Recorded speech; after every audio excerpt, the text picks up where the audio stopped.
আম্মু দাদা ভাই আমাকে আর তোমাকে কার কাছে রেখে গেছে? আমি তোমাকে কার কাছে রেখে যাব? আমার বড় ছেলের বয়স 16 বছর ছিল। সে রবিদ্যানের ভালো স্টুডেন্ট ছিল। সেখানে প্রিন্সিপাল আমাকে সিএনএইচ ব্যবস্থা করে দিয়েছে চিকিৎসা।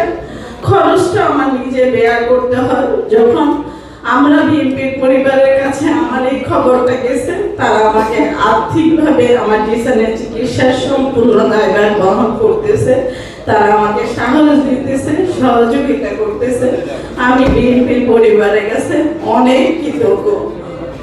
বিএনপির পরিবারের আতিকুর রহমান মিল্লাত, আহ্বায়ক রবিজুদ্দিন মিল্লাত, রোকন ভাই, মুস্তাকিব বিল্লাত এবং মিথুন ভাইকে অসংখ্য ধন্যবাদ এবং তারেক রহমান স্যারকে অসংখ্য